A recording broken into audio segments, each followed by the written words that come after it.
पुन्हा एकदा स्वागत। एक महत्त्वाची बातमी आहे कोल्हापूरमधून। कोल्हापूरमध्ये पावसाचा जोर ओसरलेला आहे। पंचगंगा नदीची पाणी पातळी घटलेली आहे।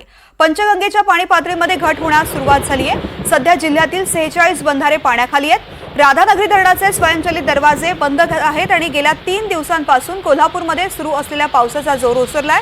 पंचगंगा नदीची पाणी पातळी वाढलेली होती, मात्र आता पाऊस कमी झाल्यामुळे ही पाणी पातळी घट होण्यास सुरुवात झालेली आहे। जिल्ह्यातील 46 बंधारे सध्या पाण्याखाली आहेत। राधानगरी धरणाचे सर्व स्वयंचलित दरवाजे देखील बंद झाले। कोल्हापूरमध्ये पावसाचा जोर ओसरलाय। पंचगंगा नदीची पाणी पातळी घटलेली आहे। गेल्या 3 दिवसांपासून कोल्हापूरमध्ये पाऊस सुरू होता। या पावसाचा जोर आता ओसरलेला आहे। विशाल पुजारी माझे सहकारी आपल्या सोबत आहेत। विशाल, कोल्हापूरमध्ये पावसाचा जोर ओसरल्यामुळे कोल्हापूरकरांसाठी दिलासादायक बातमी म्हणावी लागेल। नक्कीच तृप्ती, कोल्हापुरात गेल्या 3 दिवसांपासून पावसाची संततधार होती, मात्र आज सकाळपासून पावसानं थोडीफार उघडीप दिलेली आहे। रिमझिम जी आहे ती पावसाची कुठेतरी थोडीफार पाहायला मिळते, मात्र जी पावसानं कालपासून जी विश्रांती दिलेली आहे त्यामुळं पंचगंगा नदीची जी पाणी पातळी वाढलेली होती त्यामध्ये सध्या घट झालेली आहे।